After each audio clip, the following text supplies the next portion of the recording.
We will be starting the debate between candidate Louis Marinelli and candidate Fuji at 11 o'clock in approximately 20 minutes. In approximately 20 minutes, we will start the debate. It will not start until 1 o'clock.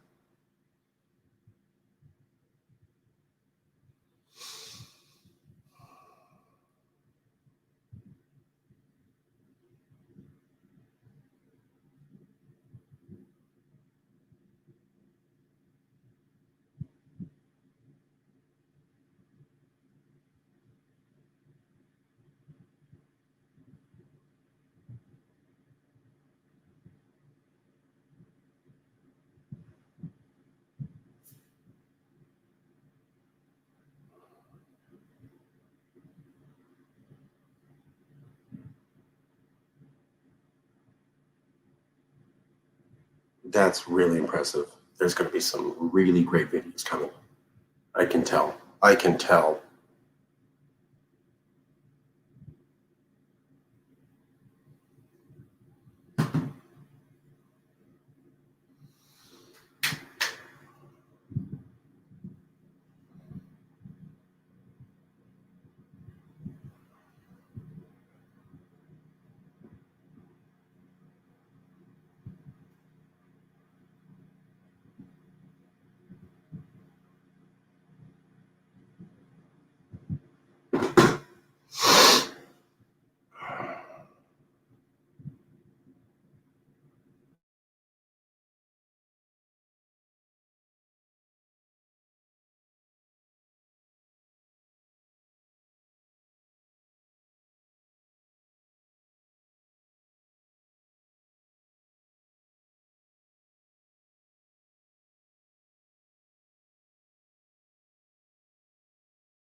The debate will start at 1 o'clock in approximately 20 minutes. In approximately 20 minutes, the debate will start at 1 o'clock. We are live streaming ahead of time in order to make sure there's no tech issues, and everybody who wants to participate will be able to get in, and we will start our time at 11 a.m.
We will be starting the debate at 11 a.m. The debate will start at 11 a.m. At 11 a.m.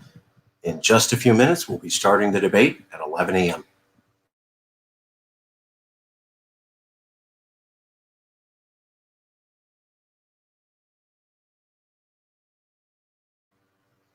I have everything technically plugged in. It all looks like it's working out. Waiting for Mr. Shiora and Marinelli, both candidates, to be here. I talked to both of them this morning, so they are both aware that they need to be here before 11. So I believe that we will be starting on time at 11 o'clock. Additionally, we will be previewing the new Yes California commercial for the recall debates. And we will be premiering that live today. Yes California was able to hire 30-year veteran of the Broadway stage, Bill Hensley, to record a brief commercial on the recall candidates series that we're having. So we're looking forward to that. We will be showcasing that today. Yeah, we got an actual Broadway play musician to record a commercial for us. So took a little bit of doing, a little bit of cash. Got it done, though. I think everybody will be impressed if people hate it all. Never air it again, but I think you're going to like what you see. And I think you'll be impressed. So let's straighten this tie out. There we go. Wearing a new tie today. Look at that. Whoa. Looks good. We will start in about 10 minutes, maybe 12.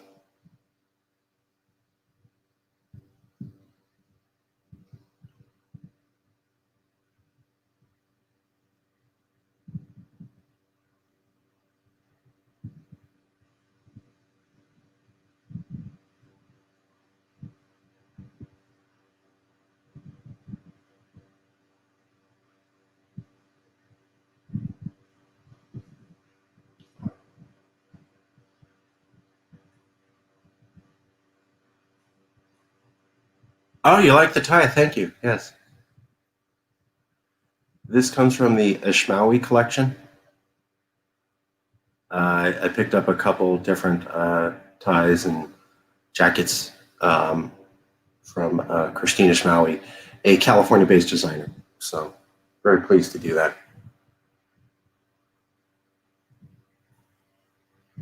We are still waiting a few minutes. Getting there, very close. We'll be starting at 11 o'clock. 11 o'clock. We'll have a recall candidates debate one-on-one between candidates Marinelli and Fuji on the topic of California independence at the request of candidate Shiora. Candidate Shiora requested a debate one-on-one, which all candidates are able to have on any topic. Candidate Shiora requested a debate with candidate Louis Marinelli on the topic of California independence. Any candidate that we have contact with in the recall candidate debates is allowed to challenge any other candidate to a one-on-one debate on any topic they would like. We cannot guarantee these, but we will forward the communication. If the other candidate accepts, then the debate happens, as in this case. Some people are asking other people to debates. Sometimes they're accepting, sometimes not. So it's really up to the candidates, and we only forward the communication between them.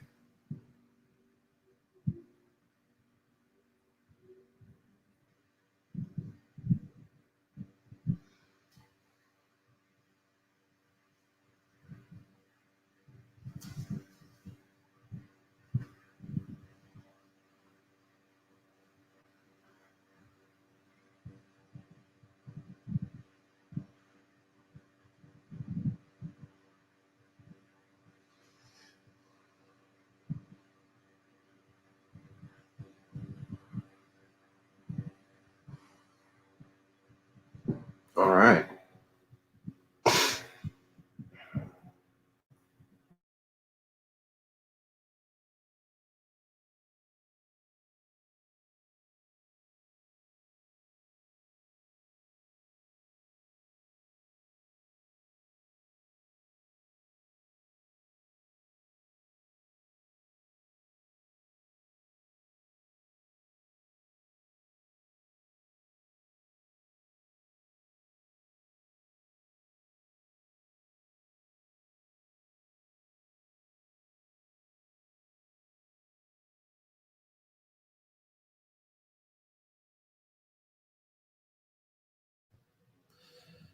Yes, California started in 2014 as Sovereign California. We changed the name around 2015. And so we started in February 2014 opposing out of the Walmart in Fresno County. So the first Calexit event was the Walmart in Fresno County in February 2014. The organization was technically called Sovereign California. It consisted of myself, Louis Marinelli, Sam, Bart Gilbert, Dave, Mark, and Stuart, and Theo. And we opposed the plan to split California up into multiple states. So there was an initiative at that time called the Six Californias. And we opposed that, saying, you don't need to split California up. We're a nation, not just a state. And we were able to get as much attention as the official Democratic, Republican, Sacramento-backed, funded organization opposing that. So you had the official political establishment trying to oppose the Tim Draper plan for 6 states, and they got as much attention as Sovereign California, who had no money and no backing and no expertise and just appeared on the scene.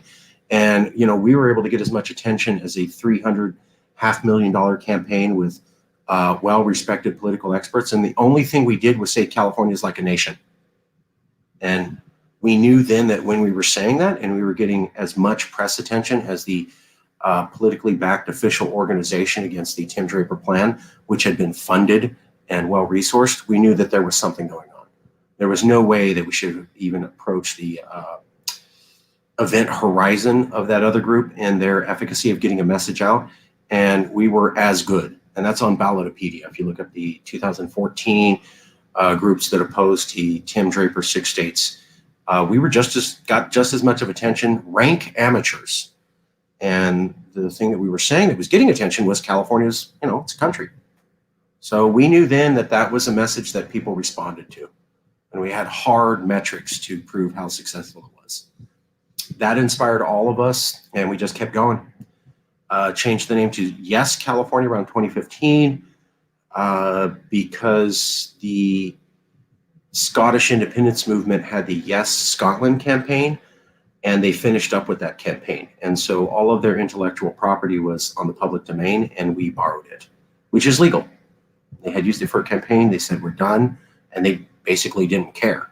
So we borrowed all their stuff and changed it from Yes Scotland to Yes California. Because at that time, they had the most respectable independence movement. And we were trying to follow a legal path and show ourselves as people who were dedicated to following a structured path for independence. And they did that. Hello, Mrs. Clark.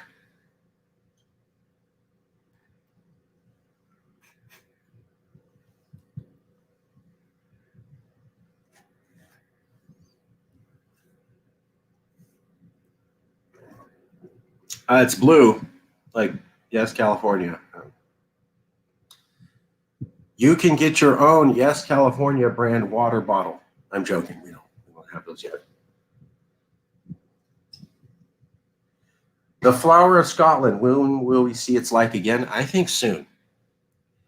The Scottish people are not discouraged about their ability to become independent. They just aren't. So I think they're going to keep pushing at it.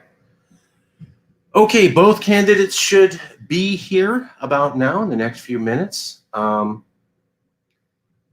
will wait about 2 more minutes, and then I'm going to start calling them.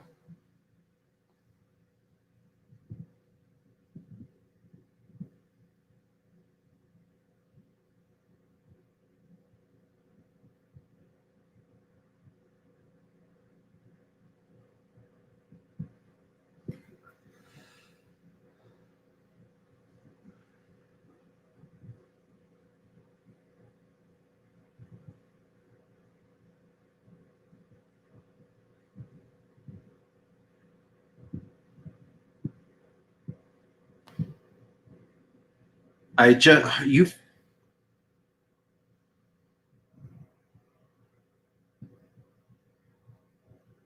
Mm-hmm.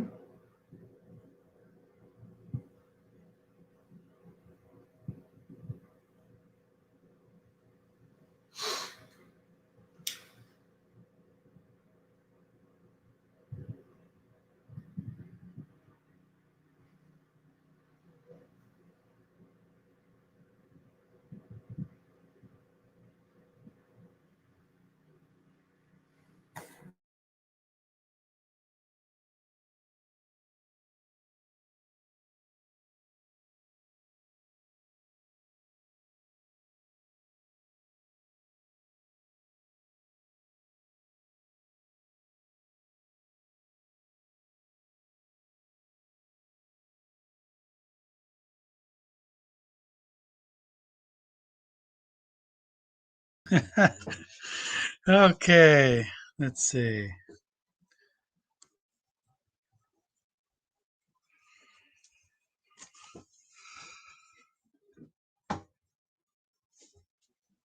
Sorry. Fuji, can you hear me okay? Yes, I can. Oh, I can. Yes. Okay, score. We are waiting for candidate Marinelli. We still have 3 minutes to start the debate. The debate will be one-on-one between you and Mr. Marinelli on the topic of California independence and its future. Questions will come from the moderator directed to both of you. We'll have a 2-minute opening for both candidates, followed by a series of questions from me, the moderator, with a minute and a half to answer each question. Sounds good. Looks like you already have a fan. Hello, Jason. All right.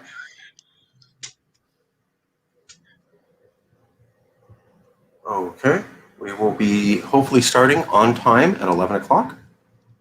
The debate will be between Louis Marinelli and Fuji Shiora at 11 o'clock a.m. on the topic of California independence. At 12, an hour from now, you can see debate with Mr. Marinelli and Mr. Wildstar on the topic of Calexit. So back-to-back debates on these topics, slightly different.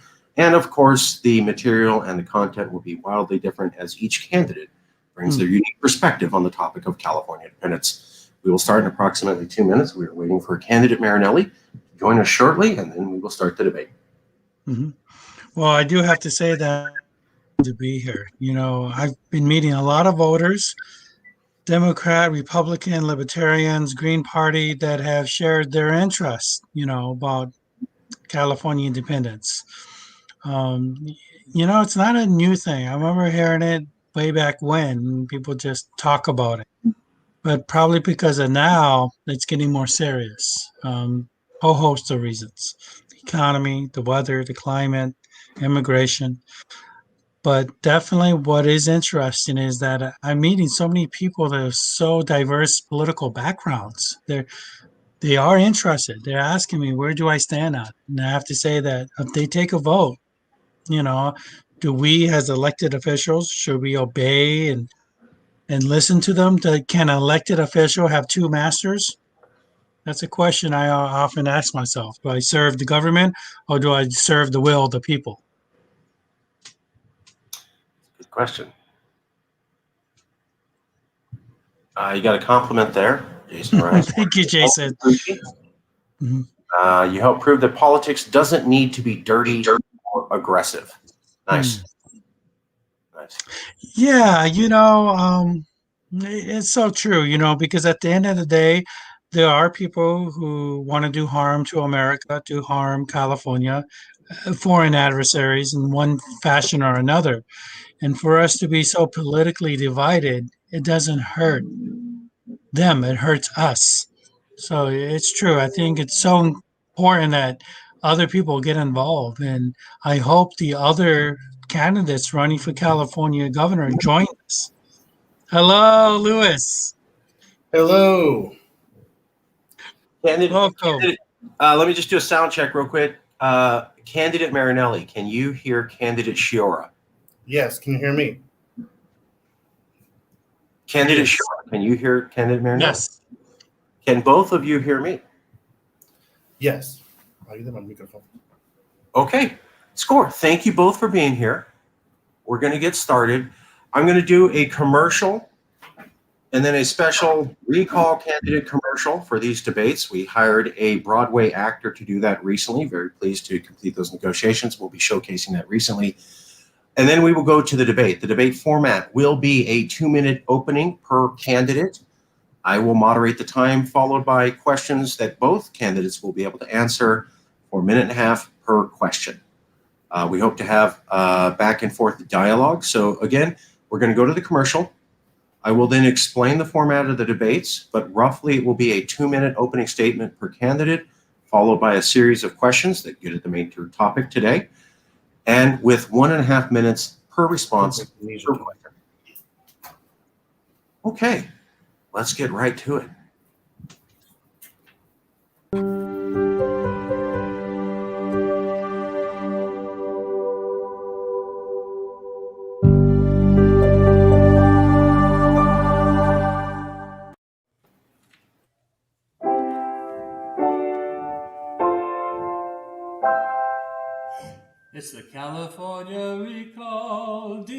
debate. Hosted by Yes California.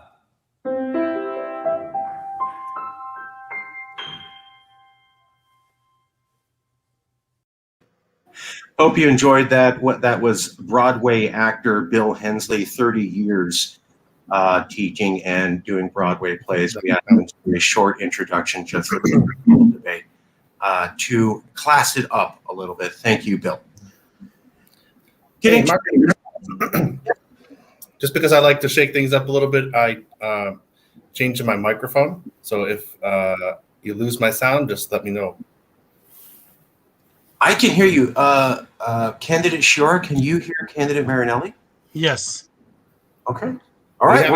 We haven't changed it yet, but I'm changing it now. Okay. Do you want me to wait a minute for the mic check to change to go through?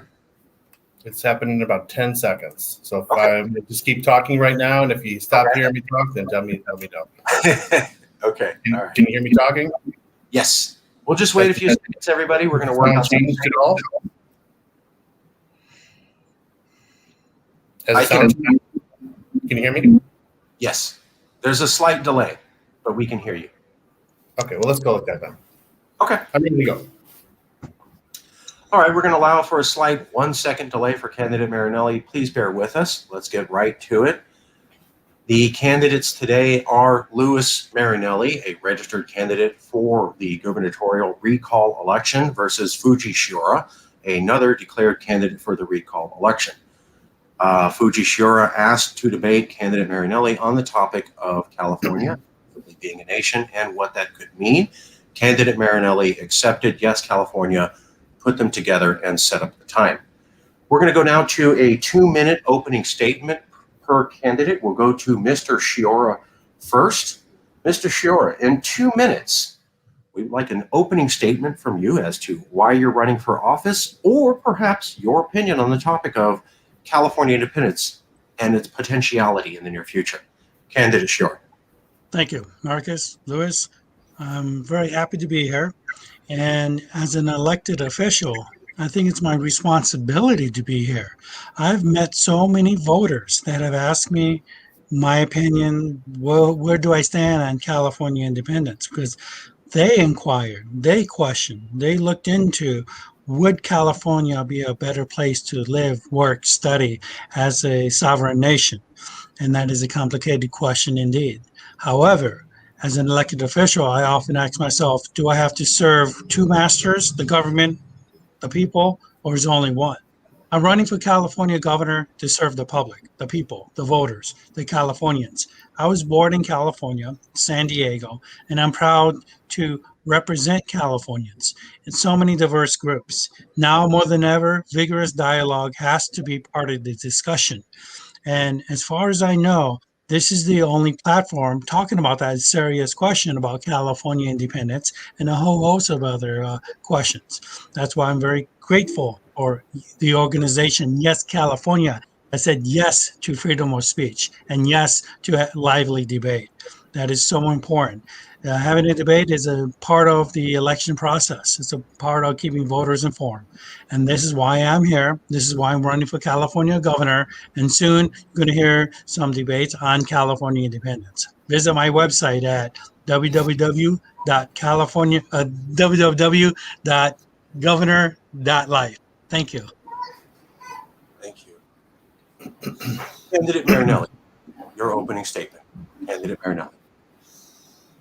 Well, thank you for having this discussion with me, Mr. Fuji. And thank you, Marcus, for organizing it. I know you're working very hard on your end to organize this unique opportunity for the candidates in general to discuss the debates and the issues of California with the people of California, because it's not happening anywhere else. So I appreciate the work you've been doing on your end. My name is Louis Marinelli. I am the Calexit candidate for governor. I'm running on a very simple plan and a very simple program. That program is based on declaring California an independent country. And the reasons for that are many, but they boil down to two basic points. The first point is we are going to reduce the cost of living in California. And the second point is we are going to increase the quality of life in California. We can do those two things by keeping California's taxes in California. Whereas right now we are subsidizing the other states in the American South, and we are subsidizing to a very expensive amount of money the American military regime and their military adventures abroad. By keeping California's taxes in California and by reducing our military expenditures, we will have the money we need to continue every current government program and agency that's currently in operation today that the people of California enjoy and rely upon, but also free up tens and hundreds of billions of dollars more to increase the quality of life in California and reduce the cost of living in California. That's what this campaign is about. It's not just some philosophical debate about secession because, well, we want to. These are two important points. We want to increase the quality of life in California. We want to reduce the cost of living in California, both of which can be achieved through independence. And that's why I'm running for California governor. A vote for Marinelli, a vote for me, is a vote for independence. Independence will be on the ballot this year in California. Visit my website at calexitgovernor.com. Thank you. Okay, we're going to go to the first question. Each candidate will have the chance to respond in a minute and a half, and then we'll go to the next candidate. Additionally, if you want to direct your responses to each other, you can. Recently, Joe Biden was elected as United States president. Is there still a reason to Calexit? Calexit has always been a fantasy of Californians going back to, I believe, 2005 with Pulitzer Prize-winning LA Times writer Pat Morrison. In 2016, with the election of Donald Trump, it showed 32% of Californians were ready for full-blown secession. But Joe Biden was elected, and Joe Biden is supposed to be the opposite of Donald Trump. What reason would Californians have to secede now that Trump's gone and Biden is here? Is there still a reason? Candidate Shiora, minute and a half, please. For me, as an elected official, I want to say I'd rather keep California, our state, in the union. However, I did speak to voters, Democrat, Republican, Libertarian, Green Party, and almost everything in between. And they have voiced a concern that it's far beyond a Republican-Democrat issue. It transcends presidential nominations or Democrat nominations of Congress people or people at the municipal level. The voters I talked to, they said they are interested and passionate about California becoming a country for various reasons. Some of them are economic, personal, and other issues like immigration. So for me, the voters I talked to, no, it's irrelevant if Biden or Trump was president. It's a more local issues on taxation and local issues on their schools and safety, environment. So no, it's irrelevant whoever is president, Trump or Biden. So that's my answer. Thank you. Candidate Marinelli. Well, look, my position on the matter is this. I think that you have two parties in this country that can realistically win an election based on the way that our system of government and our system of elections are set up to begin with. It is set up in a way where third parties don't have a realistic chance of winning. That's an unfortunate situation. We in California can change that. California can institute a situation where we have third parties in a legislature in Sacramento that represent not just the Republicans and the Democrats, but also, like Mr. Fuji was saying, members of other parties. The problem that we have in America, and this is one of the reasons why we support Calexit, is that that's not going to change in America. We're not going to get rid of this two-party system in America. We can do that in California, especially if we become an independent country, because the process of which will involve redesigning the way our system of government works from the ground up. Here's the problem. The two-party system is a monster with two legs, a left leg and a right leg. Donald Trump was the right leg, and he took a step forward with that. And now Joe Biden is the left leg, and he's taking another step forward into the future. But they're both moving the same monster. And so it's the left foot, right foot, the same monster moving forward, nothing really changing. The people think that they're changing things by selecting a Democrat or a Republican. And in some small issues here and there, they might have a difference of opinion. But regardless of their differences of opinion, not really much actually changes in our laws and our policies and in the things that we do as a country overseas.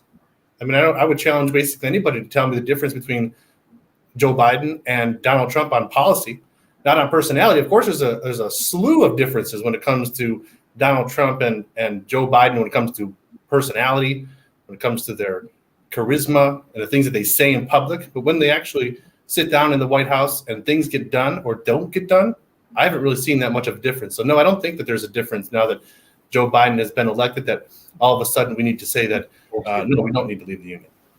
Thank you.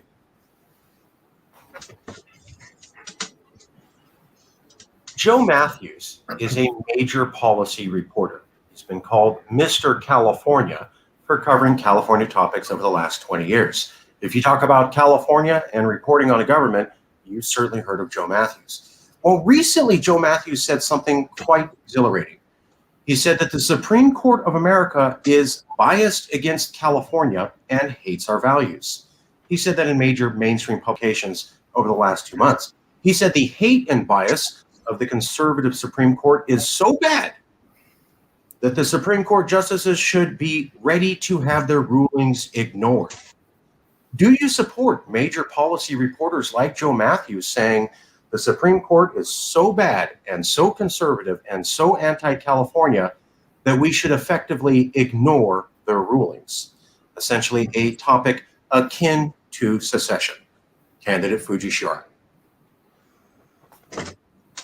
California already is in many ways, it acts like a country as its own. So it's already ignoring a lot of federal laws. People may not know this, but in our election code, we do have a provision that allows foreign observers to watch our election. So we're already doing it now. That, the Supreme Court being very animosity towards California. I don't believe that. I don't believe the Supreme Court has any animosity towards any particular state. I do feel, however, that because of the influence that we have in Congress, the most members of Congress, there might be some form of pushback. But no, animosity at that level, at the highest court in the land, no, I don't believe so, and I don't feel it. However, I do believe in the other state Supreme Courts, perhaps there would be some animosity if and when California attempts to succeed or leave the union. Thank you. Candidate Marinelli. What to do about a dominant conservative Supreme Court? Is Joe Matthews too extreme, saying that we should ignore their rulings, or is he not? Well, I don't think that it's an extreme statement. I think it's a fair statement, and I think it's fair mostly because if you're talking about whether or not California should begin or continue to violate federal laws, basically, I think that the federal government has set a great example in how to violate federal laws. They violate their own federal laws. They violate the Constitution on a constant basis. And so from that point of view, I think it's kind of hypocritical for the federal government and the United States in general to expect that any state, particularly California, which has such different values and public policy preferences, to go ahead and toe the line and follow federal law. So I think that, sure, when the conservative Supreme Court, which of course represents a judicial philosophy that's different from many of the values that Californians have, I think that it would be necessary and appropriate for California to violate those or not adhere to those rulings. I mean, not just talking about whether or not they should do it, but I think it's necessary and appropriate. Okay. We're going to return to this question, but I'm going to frame it differently. Californians were told that the soul of America was reflected in the election between Trump and Biden. With Joe Biden winning, Biden and the federal government said a return to decency has happened, normalcy, and the true soul of the United States of America. Recently, though, over the last couple months, Californians have watched Joe Biden back up many previous Trump policies, such as saying he wants to continue construction of the border wall. He initially did not want to adjust the refugee caps. He wanted to keep them at the punishment level set by Donald Trump. He additionally has refused to go to the border, along with his vice president. He has children in cages who do not get medical attention, are not allowed to see elected officials, and are not allowed to see reporters, something Trump was horribly criticized by. Also, Biden recently allowed a blockage of weapon sales to Ukraine and a removal of an embargo against Russia so they could sell gas to Europe. Additionally, he's kept the trade war with China. Additionally, he said he would not criticize the Saudi government for the mutilation of a journalist, and he would not criticize the Chinese government for genocide. These were all acts that disgusted Californians. Now Joe Biden's doing exactly the same thing. Should Californians have faith in America as being able to hold their values, or should they not, based upon far too many similarities between the previous president Californians could not stand and the current one, candidate Shiori? You know, such rhetoric like that was the reason why so many voters came to me and told me and mentioned and talked about and debated, should California become a country? They're really upset about the divisiveness that some Democrats and some Republicans are. For example, when you say a decent country, so the other 50% that voted for Trump are somehow indecent.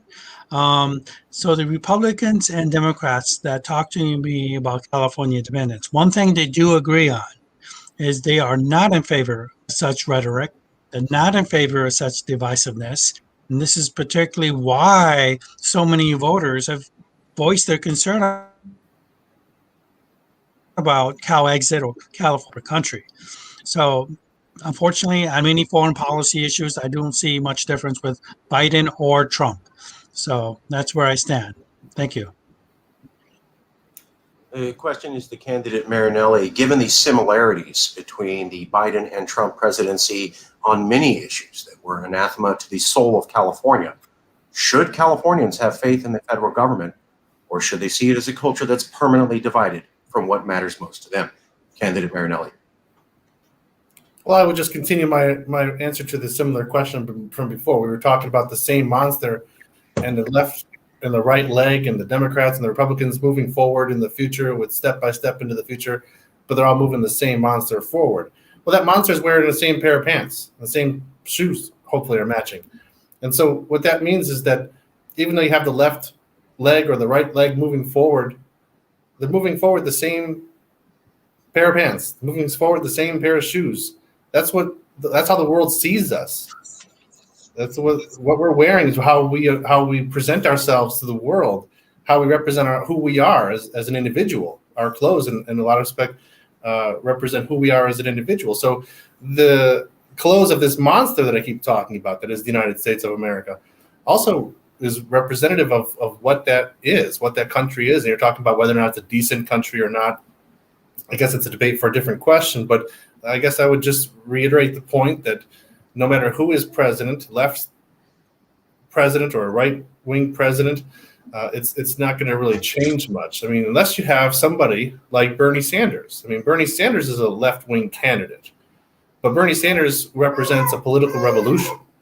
That's, by definition, a change. So when I ran for assembly in 2016, I ran for assembly in California District 80 as a Bernie-crat and supporting that platform because I believe in that type of political revolution to fundamentally change things, not just be elected as a Democrat to replace another Democrat or elected Republican to replace a Democrat because you're not changing anything there. We need to fundamentally change things in California. And that's what my campaign is about, fundamentally changing things and changing the world, because California independence is not going to just improve the quality of life and reduce the cost of living in California. It's going to fundamentally change the history of the world, because California as a country is going to have a global platform on which we can stand up and represent California values.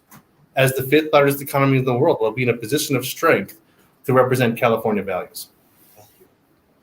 We're going to go to a more simple question now. How popular is the idea of California as a nation in California today, in your opinion? Candidate Shira. It's getting very popular. Although I do meet other elected officials who do not voice it publicly, but privately they have voiced their favoritism towards it. There's so many things going on at the state government, local government that we have to be aware of. Last Monday, I had a board meeting. I'm a library trustee, and I had some detailed questions about our budget, $2 million plus. and staff of about 20, small local library. The library is about the size of a CVS. And I was right about to ask some questions and getting ready and pull out my laptop. And the board president said, no laptops allowed. I was not allowed to use my laptop. I mean, think about this. I'm in a public library at a public hearing talking about $2 million of taxpayers' money. And I was ordered not to use my laptop. He's saying these are the new rules. E-communication device is not allowed.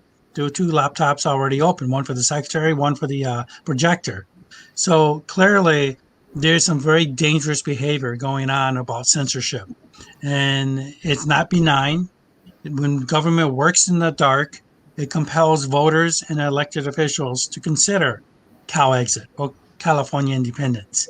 This is not the California we grew up in. This is not the California we read about. And I will say that history may repeat itself because California, for a few weeks, was a country, then joined the Union back in the 1840s. So for a short period. So this is our state constitution today, is our second constitution, not our first. So I just wanted to throw that out there. So it is very, very popular with the voters I talk to. Thank you. Thank you. Candidate Marinelli. Yeah, well, first I'd like to just point out that California didn't, so to speak, join the Union, I would say, in 1850. It was kind of conquered in 1846, and the American military occupied California, and then they, amongst themselves, decided to apply for statehood. So it wasn't with much input or involvement from the local population, the Californians. So I kind of disagree with Mr. Fuji there in terms of, his characterization that California, peacefully, happily joined the Union as, say, maybe Ohio did. But that's a debate for another question. I think that Calexit I think there's 2 aspects to this question. The first one is whether or not it's popular. I think it's very popular. I think that if Californians knew that it was legal and peaceful and constitutional, and it could be done in those ways, then I think it'd be pretty much unanimous. Because I don't know that there are many Californians who say that, no, we need to stay in the United States, need to keep paying taxes, need to keep funding American wars, need to have our taxes go to the southern states who hate us, and so on and so forth. I think that there's a lot of support in California for people who would wish it could happen or just don't believe it can happen. I think that Mr. Fuji was talking about that maybe in private people say, yeah, it's a great idea, but they're not ready to go out there in public and support it because there's this idea that it's not legal, it's not constitutional, it might spark some kind of civil war. And so a lot of public officials may be hesitant to get behind that kind of idea because they're going to seem like an idealist and that they're trying to pursue a pipe dream or pie in the sky, something like that. But our campaign, and my campaign specifically, is about changing that mentality and demonstrating that it is possible. We have 2 paths in my campaign through which we can achieve California independence, both of which are legal and peaceful and constitutional. And I'll wait for the further question to describe those in more detail. Candidate Sure, you were mentioned by the other candidate. You have 1 minute to respond if you choose, or we can move to the next question. Candidate Sure. Yes, I will say that for career politicians, for people who've been in government a long time, California independence is not popular. The average Californian, the everyday Californian that goes to work, pays taxes, it's very popular. So just wanted to let you know that. Okay. And I agree. I think that if they also, in addition to supporting the idea in their minds and in private as they go to work every day, that they also express these views publicly, then that might actually start to have an effect on those long-term politicians. Because when it comes down to it, politicians are only there to,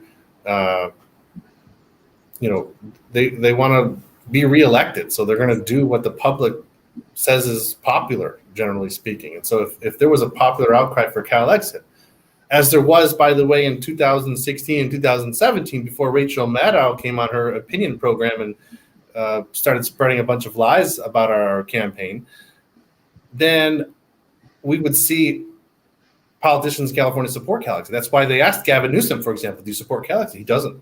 His loyalty is to the United States. They asked the mayor of Los Angeles at some point in time if he supports Calexit. He doesn't. His loyalty is to the United States. We need Californians who are Californians first and who are ready to say that their loyalty is to California first. And I'm one of those candidates who's ready to say that when it comes to being an American or Californian, I'm a Californian first, and I'm prepared to take office and lead through that lens of putting California first and making my loyalty to Californians before Americans. Candidate Shiora, a response? I would be interested to know that if the voters unanimously, the majority of California voters voted for California independence, how soon would we have an election for the president or prime minister of a sovereign country of California? Within a year, 4 years? And would there be term limits for the California president? Thank you. I will consider asking that question after a few more. I just want to stick to the ones of the program. If we get the time, I think that's a great one. How would you consider, run for governor, run for president? Okay, how soon? Okay, here's the next question.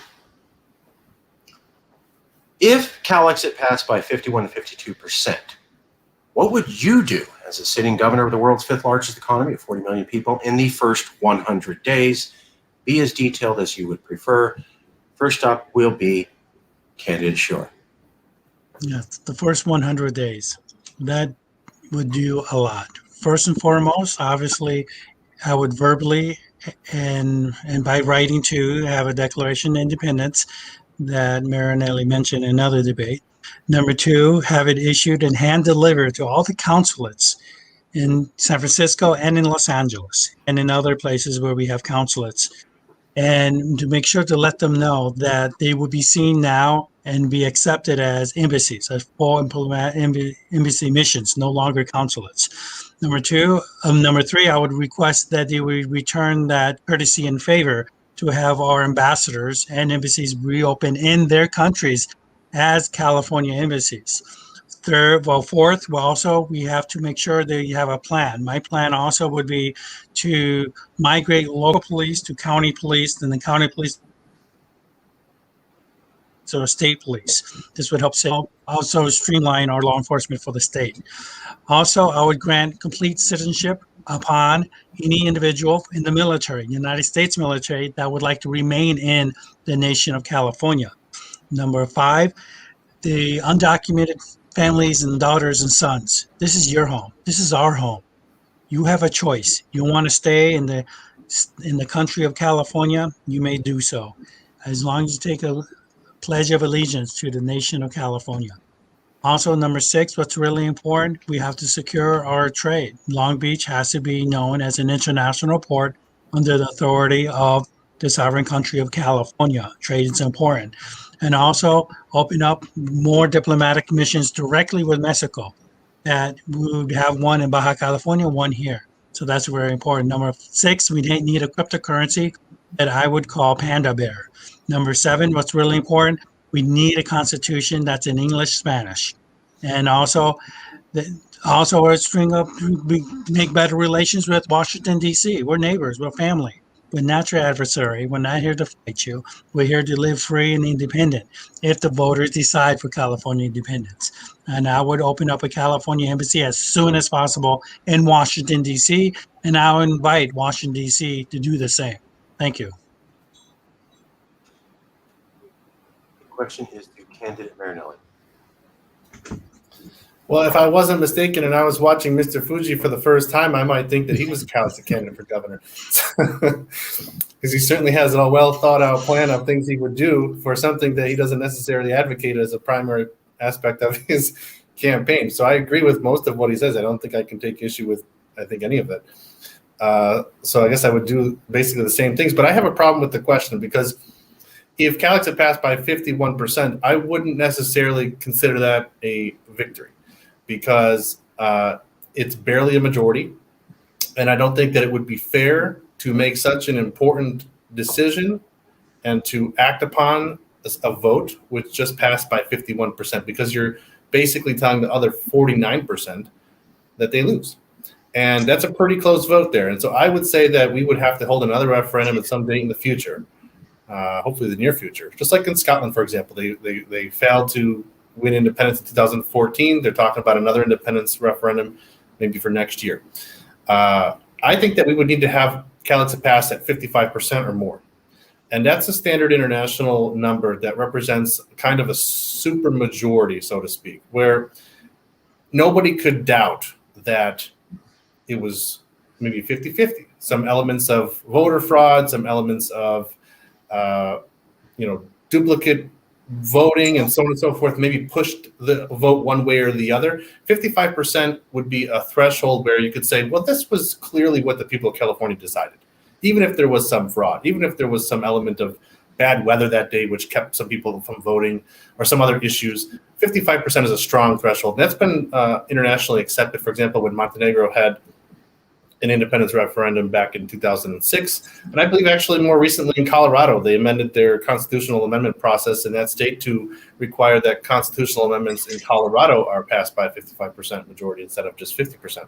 So I would want, as governor, to have an independence referendum in California that is not only passed, but passed with a clear mandate of the people of California, so that we can act on that and say that we are acting with the mandate of the people of California, and therefore it's taken legitimately and recognized internationally as legitimate independence referendum. And that would be the first step. Make sure that it's a legitimate independence referendum with a fair turnout rate. We wouldn't want to have, for example, a 30% turnout rate, 40% turnout rate. We want to have a high turnout rate just so that there's a lot of Californians that participated in the vote.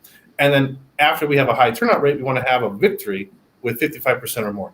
But those two pillars behind our independence referendum, we can go around the world and say, hey, Californians voted for independence. We had a high turnout rate. Was passed by a super majority of 55%. We are now asking for international recognition. I think we would get it. Whereas I don't think that we would necessarily get that if we passed it only 51%. Thank you. Candidate Shore, you were mentioned by the other candidate. A minute to respond, sir. That's a valid point. 51% could be open to discussion, debate, or doubt. And therefore, I would recommend that if Estonia, a small European country, could do internet voting for over 10 years now, why can't we, with the tech industry, with the epicenter of technology? Perhaps we could do blockchain voting on this very important topic, number one. Number two, speaking for myself, the undocumented immigrant families here that have US-born children here, I would be very inclined to allow them to have a say, to have a vote. Because like I said before, mi casa es tu casa. And I mean that with all my heart. So I think the undocumented family members, the mothers and the fathers, who aren't legal US residents or citizens, but they have US-born children here, I would want them to be part of this very important vote that they help make, because they're making California and our nation a better, richer, and more diverse place. Thank you. Thank you. Here's another simple question, and then we're going to go to one that's a little bit tough. It's going to make people think, but just allow the candidates to express themselves the way they see fit. Here's another simple one. Straightforward. The answer is yours. Why would you be the best candidate to represent and champion this topic? Fuji Shore. As an elected official, I often ask myself, can an elected official have two masters? The government, the bureaucracy, or the people, the voice of the people, the desires of the people? And I have proven as an elected official, I serve the people's interests. I do not serve the government in their interests. I serve the best interests of the people. If the majority of California voters voted for California independence, I will vigorously, faithfully, and thoroughly defend their vote and right to do so. So I am the candidate to represent the desire and the will of the majority of the voters of a future Republic of California. Thank you. Candidate Marinelli. I think that the issue of Calexit is definitely going to be a controversial one as we move forward with making it happen. And I think that the people of California need to have someone as governor who is going to be willing to ruffle feathers and rock the boat with the Americans, because it's, of course, going to be a controversial topic. But we can do it, and we can do it peacefully, and we can do it legally. And we are going to do it peacefully, and we are going to do it legally. And it's going to follow the path of established Supreme Court precedent. but it's still going to be a difficult battle. And we need to have someone who is demonstrating that they're willing to go up against the media, some on this topic, someone who's willing to go up against the American government and to criticize the American government on this topic. And I believe that as the representative of our movement, Calexit in Russia, that I've established some international relations with some people, not only here in Russia, but also in Yemen and other countries around the world through our work at the California Embassy and Culture Center. We're going to need to have international recognition.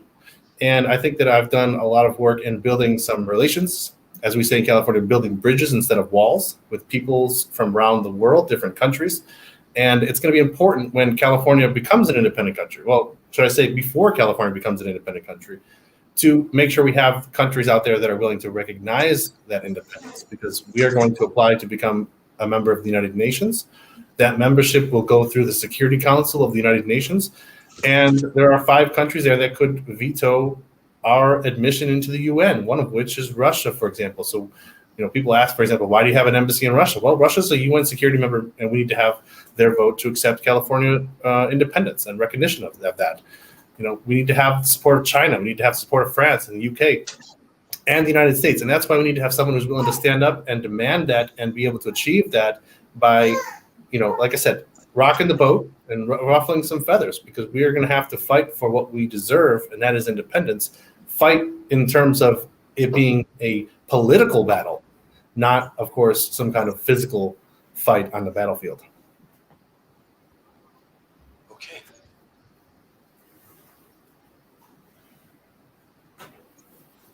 Norman Ornstein is a demographer. That means someone who studies population trends. He's one of the most respected demographers in America. He recently said that around 35 to 40 states in the center of America will become older, whiter, more rural, more isolated, more Fox News watching, with fewer minorities and fewer LGBTQ people or immigrants. Essentially, what he was saying is that up to the year 2045, looking at census trends, 35 states will not have minorities. They will be majority rural, low population, very conservative, very white, and very isolated. But with their 35 states, they will be able to control everything the federal government does because of the Constitution. Some examples of this, where the people who represented the popular vote didn't get what they want, were the election of Donald Trump and George W. Bush. Both of those people did not win the popular election, but yet were selected as president because a majority of these small population states put them in there. Recently, we saw the Senate, which is equal parts blue and red, not able to pass a major voting reform act, which offended Californians. A few years ago, the Senate even refused to hear information about Brett Kavanaugh. Norman Ornstein and many progressives have said this is tyranny by the minority. A majority of the population would not have picked Trump or W. Bush. They would have passed the Voting Reform Act, and they would have listened to information by Kavanaugh. But because 35 states who do not represent the majority of the population have control, they get everything they want. Is the fact that Californians are part of that liberal progressive population that will not get the laws they want till the year 2045, is this a reason for Californians to look into Calexit, or is everything working fine at the federal level and we don't need to do any major reform? Candidate Shore.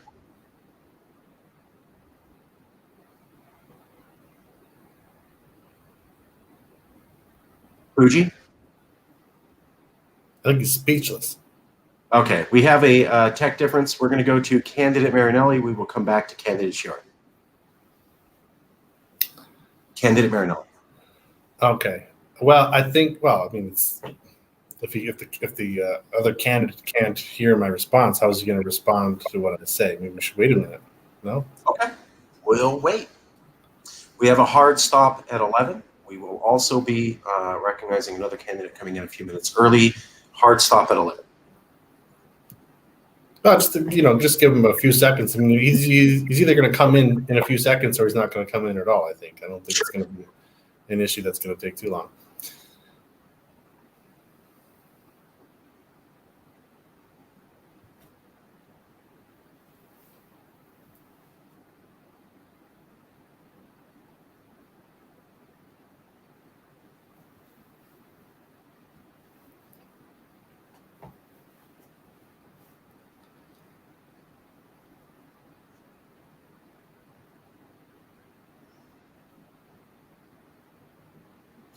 We're waiting for candidate Shure to rejoin the meeting. He was just here. He has the correct link. I think that's him.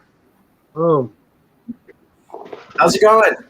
good. Does this mean we need our own internet infrastructure? Hey, I haven't talked about closing the digital divide in California. I'm not sure exactly where you're living, but there are a lot of places in California that are lacking the necessary infrastructure for broadband internet connections, and we need to close that digital divide as soon as possible. Indeed. I say yes to this, yes to that. The question is to both candidates. Californians are looking out to the federal government. Enshrined in the Constitution is a rule that states have a certain amount of power in selecting senators, which chooses the Supreme Court, and in electoral college votes for the presidency. Certain political experts have said this is tyranny of the minority, since a majority of the population does not get the presidents that it wants and does not get the legal actions that it wants. We've recently seen this with 2 different presidencies and 2 major votes by the Senate.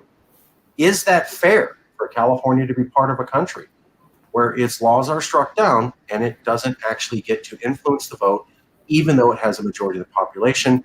Or is this a reason for Calexit? Demographers are saying this situation will not change until the year 2045, which, I am not joking, is around the time NASA has plans for a colony on a lunar base. Should we wait that long, or is this wrong? Candidate, sure. Well, first and foremost, I have to say that the electoral system works. California with 40 million people. However, we have the most members of Congress. I don't want any New York City or Los Angeles dictating domestic policy for all the other states. So it could equal argument. The electoral system make the balance of our federalist system, and I think it's good. I'm okay with the electoral college as is at the moment, and I believe this is why the founders created the electoral college. They didn't want one state with an overwhelming population controlling other states. So this is what I believe. Second, I don't believe it's a reason for Calexit. Calexit's other reasons that other voters are spoken to, they feel it's economic, it's immigration, it's climate. There's many other reasons why people discuss or in favor of California. The electoral college is perhaps one of them. I haven't heard it yet. But once again, California, we have the most members of Congress. So we should have minutes in Congress. Thank you. Thank you. Candidate Marinelli. Well, yes, we have the most number of seats in Congress. We just lost one under Gavin Newsom. Thank you, Mr. Newsom, for that. Unfortunately, he's not here because I did invoke his name. He won't respond to that, but he should, because under his leadership, for the first time in history, the people of California lose a seat in Congress. Why? Because of Newsom's policies and the continuation of the Democratic Party's policies, which have led to the exodus of not only taxpaying Californians, but also businesses. California businesses have left for other states. California residents have left for other states under the policies of Gavin Newsom, which he has continued after decades of Democratic rule in California. So as a result of that, one-party rule by the Democrats in Sacramento, California has lost a seat in Congress for the first time in its history, which also means we lose a seat or a vote in the Electoral College. That's less representation for California, a weaker voice for California than we already have when we need to have more representation based on our population. We should have a larger representation in Congress, but instead we are now losing representation in Congress. With that being said, to the question that you had asked, I think it's fair, sure, because California is in the country right now, and that's the way the system works. And so if you don't like that, then we need to leave the system because the system is working the way it was designed to work. That's fair, I guess. From my point of view, that's fair.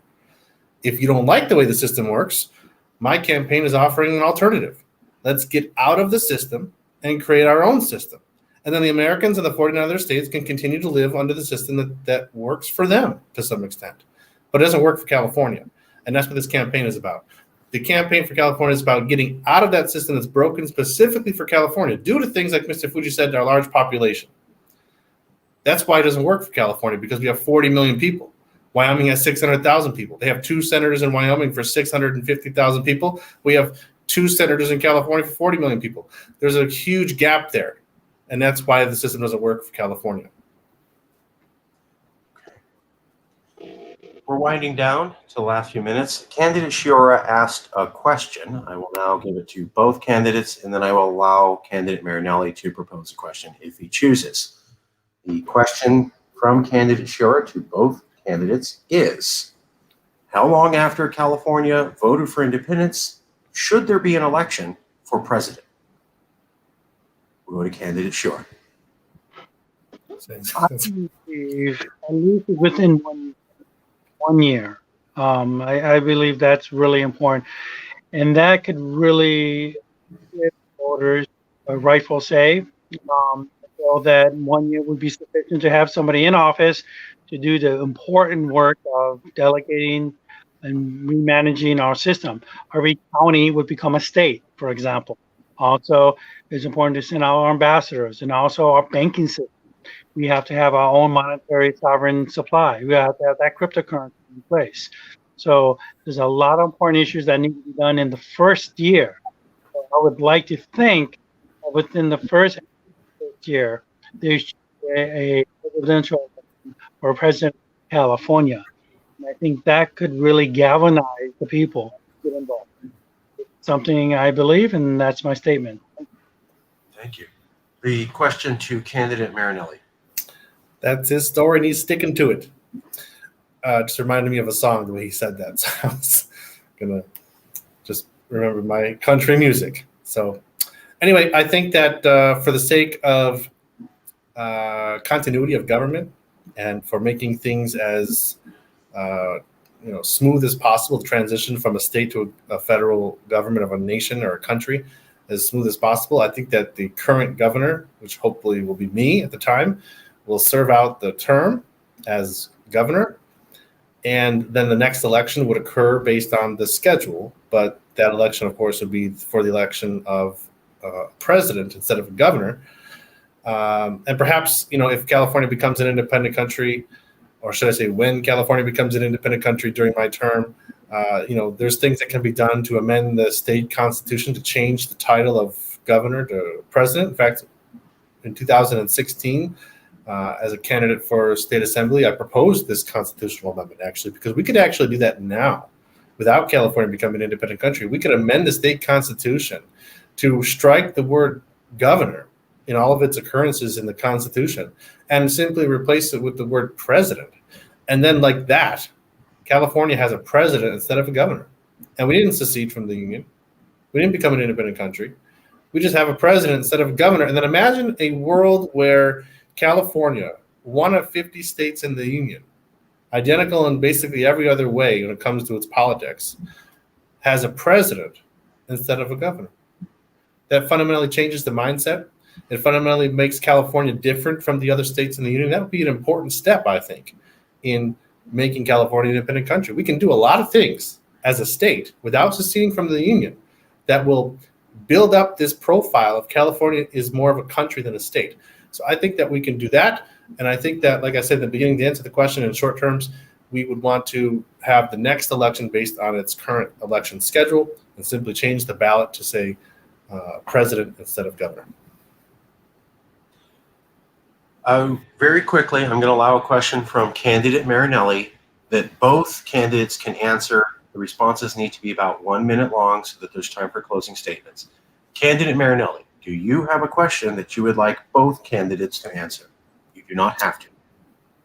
Well, gee, I'm kind of caught off guard there. I wasn't prepared to come with a question to ask that's, thoughtful and insightful and requires a similar kind of answer. But I guess I would say my question would be this. I don't know if I would be able to answer the question because the answer would be obvious, but is Mr. Fuji prepared to put into his platform that he is a Calexit supporter? Or because what I've heard basically is, if the people of California vote and they vote yes, and then you'll execute their demand and so on and so forth. But will you advocate for that prior to the vote? Will you go out there as governor and say, we're going to have a vote on independence, and I think you should vote yes on independence? Or would you say, I think you should vote no? Candidate Shior. As an elected official, I do not endorse California separating from the Union. However, if there's an organization like Yes, I think the library might be cutting him off before he can voice his opinion on the question. No, gotcha. well, I didn't mean to do that Calexit, but Very dramatic. Very dramatic. Your response. And I was saying to Marcus, I thought maybe the library was censoring your answer. no, it's called the library. Okay, let's cut down on that. Candidate. The last word spoken on Monday was censorship. I kid you not. That's a different discussion, different time, but that is truth. I will obey the will of the voter. As an elected official, I do not seek out California independence. However, if there's an organization like Yes California that collects and gets a sufficient amount of majority of votes, qualified California voters, I will obey the will of the people. And also, what comes to mind when I'm asked this, what would I do, or the governor, future president would do 100 days before it becomes a country? That has often been my profound thought. And so this is something where I stand. I do not, at the moment, endorse California independence as an elected official. However, many California voters have shared their passion and preference for a California exit. And because of that, it's my due diligence, my responsibility to prepare for that eventuality if it so happens. And California independence is not a moonshot. I understand that. I'm born here. I'm a San Diegan. I get it. And I truly believe that all elected officials should have courtesy and due diligence to talk about this in public, on record. That's all I'm doing. So I invite other elected officials to come to this debate with West California and inquire and answer these difficult questions. That's what we're here to do. So I will always support the will of the people for California independence or not. Thank you. Thank you. We're going to go to closing statements because we're up against the clock. I'm going to shorten the closing statements from 2 minutes. I don't get to answer my own question. You guys are eating into your closing statements, so we can do that, and we can make the closing statements 1 minute long. I have a great answer. Candidate Marinelli, closing statements will be 1 minute long after this question. Candidate Marinelli. Well, the answer is yes, I would advocate for California independence. Okay, I'm done. Okay, let's go to closing statements. Minute and a half. It's got to be a hard minute and a half. Candidate Shior, closing statement. First and foremost, as an elected official in the state of California, I'm very grateful for the organization Yes California hosting this important debate that many California voters from all backgrounds, all political stripes, and everywhere else in this great thing are talking about, share their concern about California independence. And I think it's incumbent on all candidates and all elected officials to bring this up in a debate and to talk about it for or against. And it's important now more than ever to have a vigorous and civil discussion on California independence. As a native Californian, I'm here to listen and learn. And I encourage all listeners and voters to get involved, to be in the debate, because now is the time for yes or no California independence. I'm very thankful to Louis Marinelli and Marcus Ruiz Evans making this happen. Definitely, this is a historical moment because of the voters and because of Californians like you watching. Very thankful. Thank you. Thank you. Short time, up against the hard deadline, minute and a half. Candidate Marinelli. Thank you, Marcus. Thank you, Mr. Fuji, for attending this debate discussion. I like to call it more of a discussion because we generally see eye to eye on many topics, and we can do so in a civil way, which is also, I think, a rare fact in our day and age. So I appreciate the ability to have a civil and friendly conversation with a quote-unquote opponent in an election. That being said, my name is Louis Marinelli. I am the candidate for California independence running on the ballot this year in the recall election to replace Governor Gavin Newsom. We need a governor who's going to govern California through the lens of not only protecting civil rights, which of course are very important, but we also need to have a governor who's going to protect civil liberties. And that's my philosophy, is that civil liberties are just as important as civil rights. And as governor, I will not govern the state in such a way where we violate civil liberties any more than we would violate civil rights. And I think that Governor Newsom has done that himself, where he's violated our civil liberties with his lockdowns. I think we should actually trademark the term the Newsom lockdowns. I think we should trademark the term the Newsom mask mandates, because I think that both of those are areas where he has violated people's civil liberties. And personally, I don't believe in giving up liberty for the sake of security. So calexitgovernor.com, find out more information about my candidacy for governor. Thank you. That ends our debate between candidate Fuji Shiora and candidate Louis Marinelli. I will ask candidate Shiora to leave now. Thank you for coming out. Candidate Nicholas Wildstar will be here in a moment. We will be starting the debate between candidate Marinelli and candidate Nicholas Wildstar at 12 o'clock. Let me get that ready. I'm going to step aside for a minute. Sure. I'm going to do a commercial to show a difference between the two debates as we wait for both candidates to join.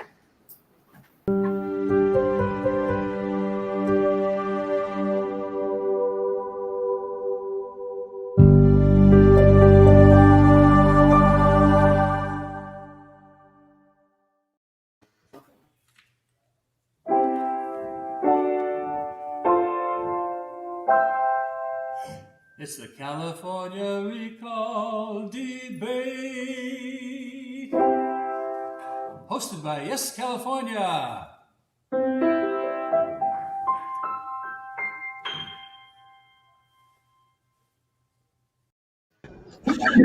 Pleased to have Broadway actor of 30 years fame creating a little slogan and commercial for Yes California for the Recall Debates. We are going to go live. We are already live right now. We will be starting in 2 minutes. Pardon me, I need a quick break between the debates. Starting in 2 minutes live, candidates Nicholas Wildstar and Louis Marinelli on the topic of Calexit. I will go over the format of the debate in 2 minutes. I just need 2 minutes for a break. I will be right back. Before we do that, sound check. Nicholas Wildstar, can you hear me okay? I sure can. Are you able to hear me clearly? Yes, sir. Yes, sir. Wonderful. Candidate Marinelli, can you hear candidate Wildstar? I can. Candidate Wildstar, can you hear candidate Marinelli? I sure can. Okay, 2 minutes and we'll get started. I'll be right back. Thank you.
We will get started in just a minute.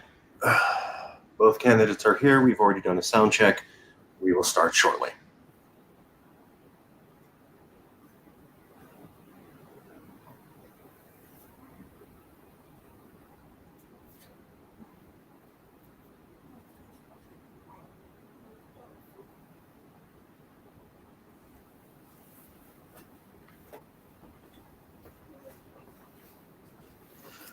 Okay. Candidate Wildstar? Nicholas Wildstar? Okay. And everybody can hear each other? Okay.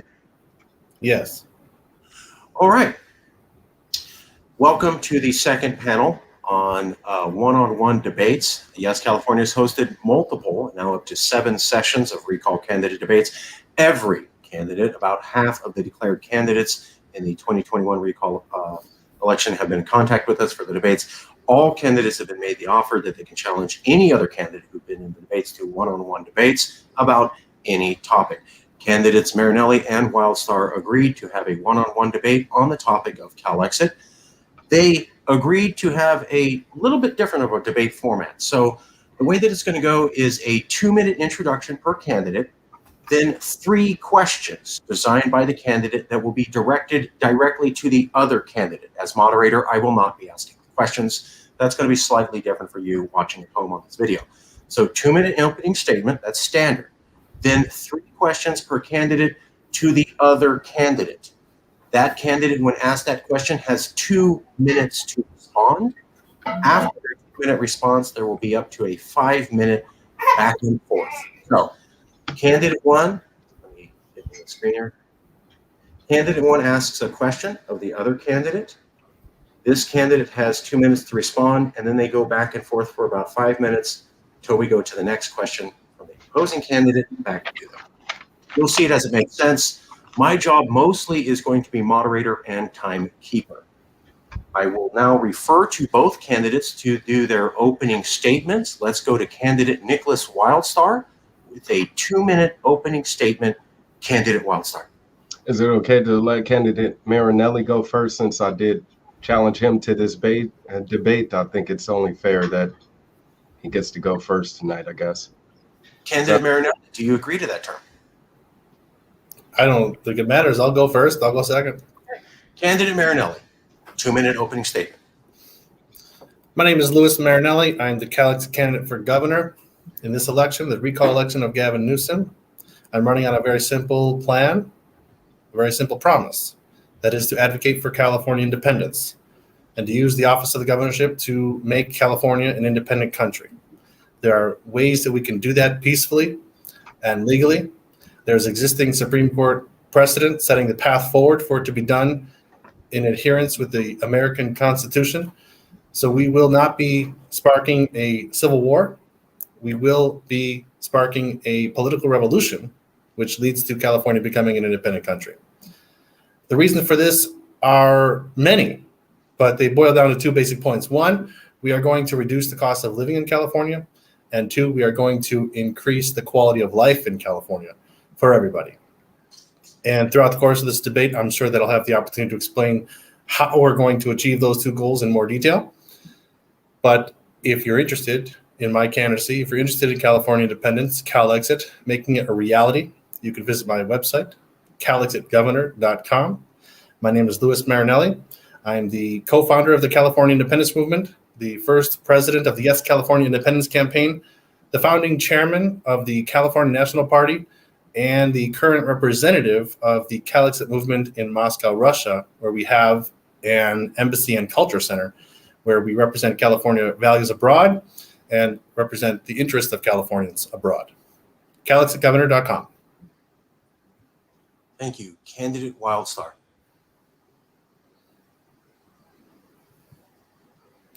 Oh, I'm sorry.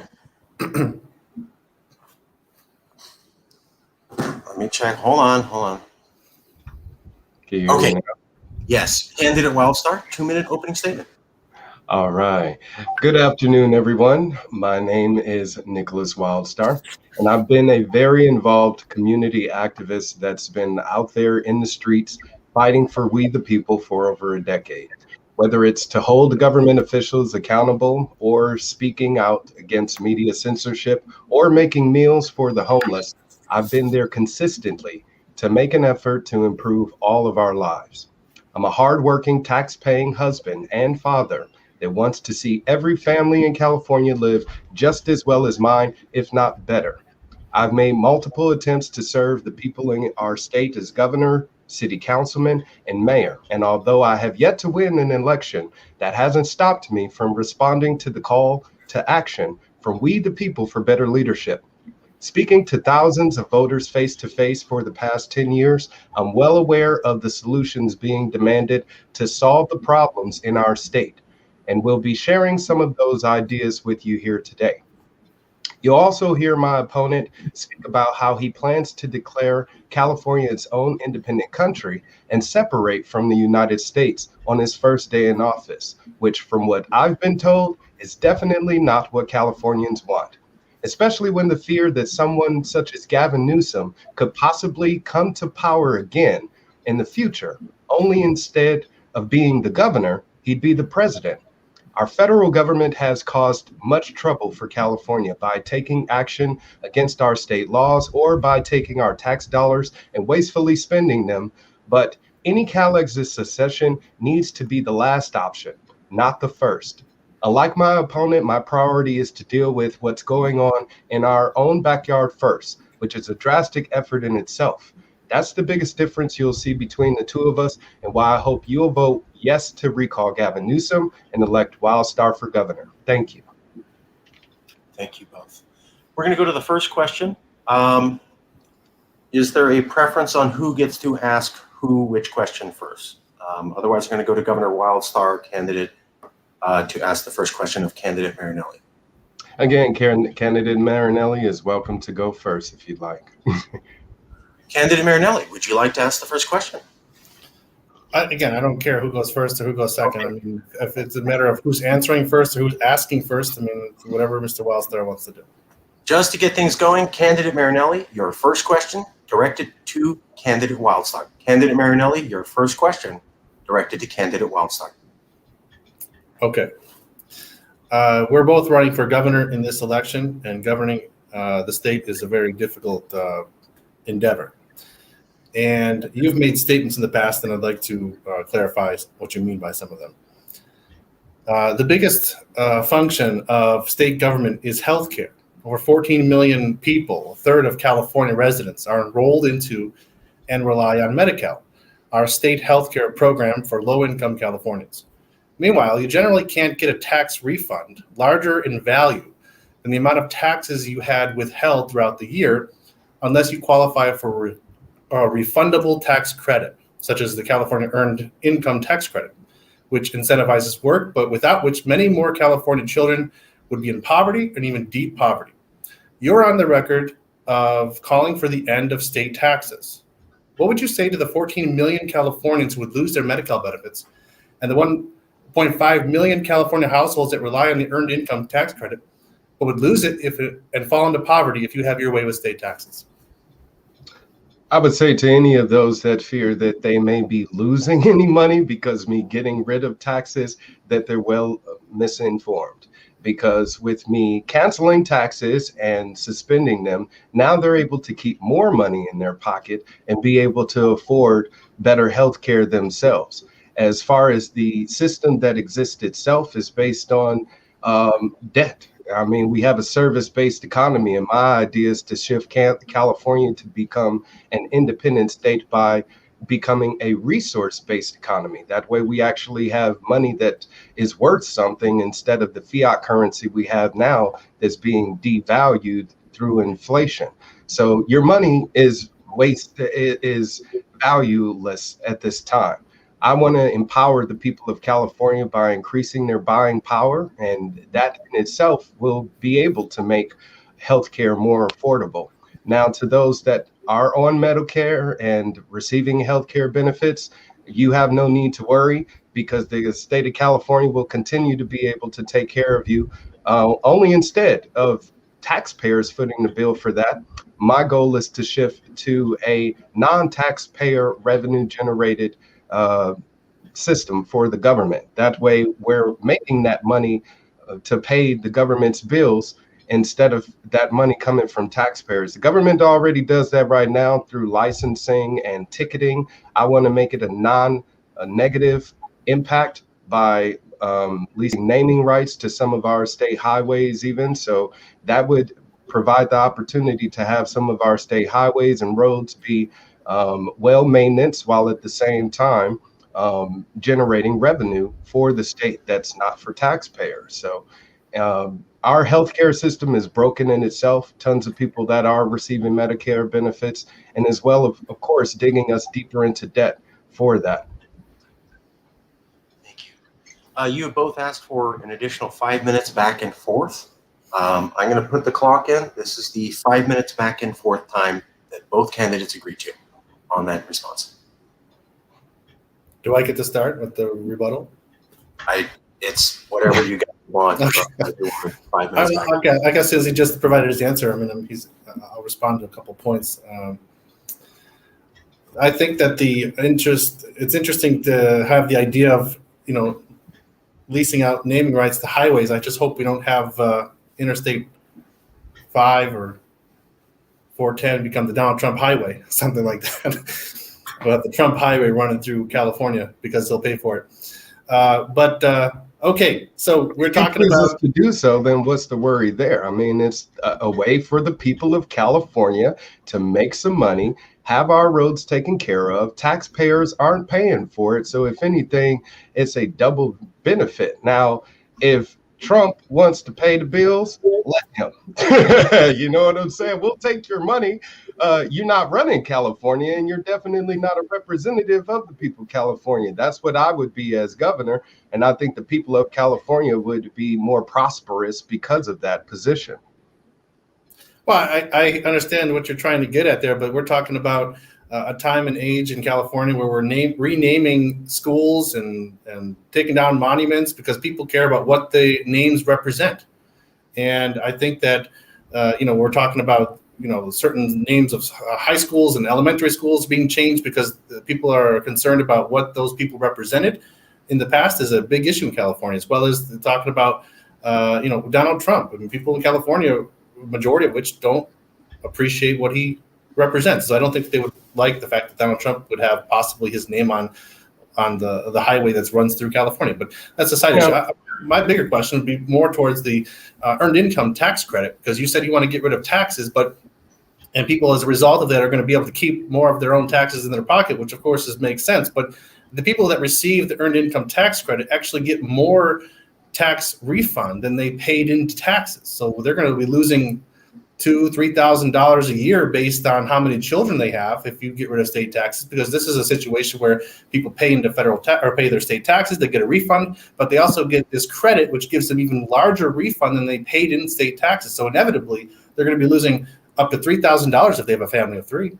Well, again, with our Federal Reserve currency, the Federal Reserve note, the IRS, it all has never been audited. We, the people, have been paying and been taxed this entire time. There has never been an audit of the Federal Reserve since it's been in existence. That's what I will be doing as governor of the state. I will be auditing our Federal Reserve here in the state, as well as the IRS, the State Franchise Tax Board. Make sure the people of California are being taxed what they should be.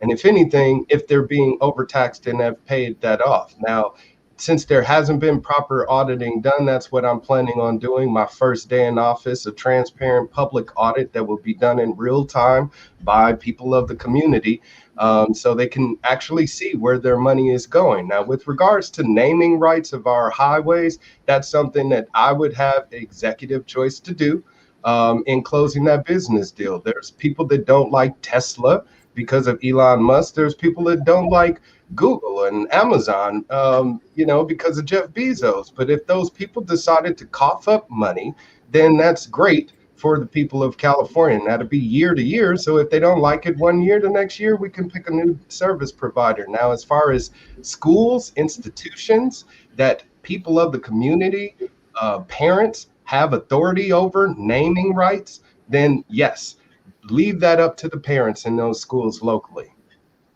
Yeah, I wasn't meaning that the people locally would be changing the school names to the highest bidder, but I was talking about in our society, it's become important for Californians to remove from the names of our public institutions, such as schools, and also I would say a highway in that same ballpark, the names of people that don't represent California values. And I'm afraid that not so much that you wouldn't be able to get Jeff Bezos, for example, to want to name a highway after himself. But what happens in the years when he says, I don't want to do it anymore? All of a sudden, you're scrambling, looking for someone to replace it, and that's losing your source of income. If Mr. Bezos or Mr. Trump is even willing to pay enough for that highway, that would completely replace the tax revenue that would be lost because you get rid of state taxes. So how much do you think you're going to be able to charge to rename a highway in somebody's name? How much revenue do you think is coming in from that?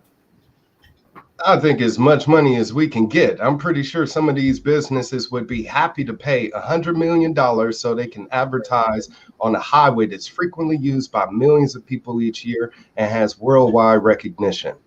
That's invaluable marketing. That is the 5-minute period. We will now go to the next question from candidate Wildstar directed to Marinelli. Question from candidate Wildstar to candidate Marinelli.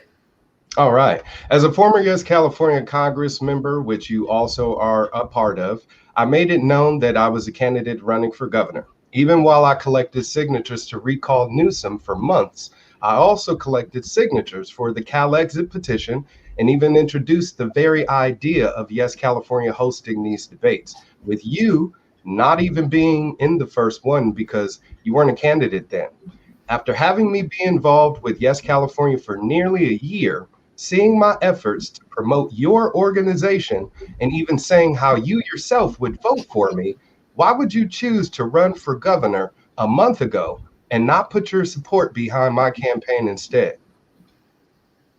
Candidate Marinelli, 2 minutes.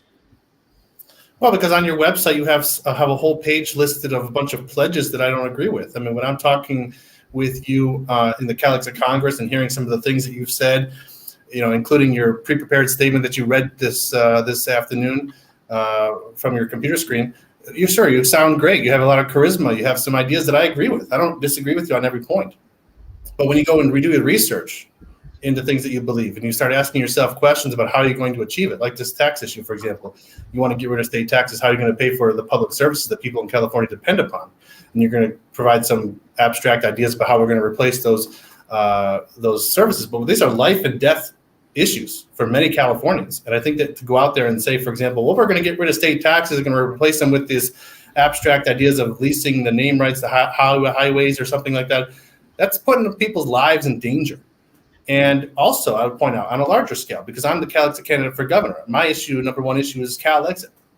You've been generally, favorable towards the issue of California independence in the abstract. But as you said today, you don't believe that that's the number one priority. That's not what you want to achieve. You want to achieve it as a last resort. Well, I've already come, and I think that many Californians have already come to the realization that there is no way to repair the broken system under which we live in the United States, and that it is time for Calexit now. You have helped collect signatures. Yes. You've been involved in our campaign. Yes. You've helped promote our campaign to some extent, but it's not your number one issue. And we need a campaign and a candidate for governor whose number one issue is making California an independent country. And when I saw that there wasn't that, then I stood up to say, okay, as the founder of the California independence movement, as the first president of the Yes California campaign, as the founding chairman of the California National Party, I'm going to fill in that emptiness because we need a candidate who's going to say it's time for Calexit now. All right. Are we starting at 5 minutes now? 5 minutes starts now. All right. So that answer that you just provided right there shows exactly how far removed from the people of California you are. Because with me being here, the boots on the ground, the face-to-face actual candidate that's talking to them about your Calexit petition to separate the United States of America or California from the United States of America, I had tons of pushback. And I'm pretty sure your Yes California president, Marcus Ruiz Evans, can back up that statement. In talking to those people, there was lots of resentment against that idea for the simple fact that of what I said. Somebody such as Gavin Newsom could become president of California, and then we're even in a worse situation than we are now. With you being in Russia and not even talking to these people, not even gathering signatures for your own petition, of course, you wouldn't even know that. But with you being so far away and having this sole idea that, of course, this is what the people of California want, is to have an independent nation, you're again imposing that idea upon a unwilling and resistant constituency. So you're going to have a lot of pushback on that idea yourself, just so you know that.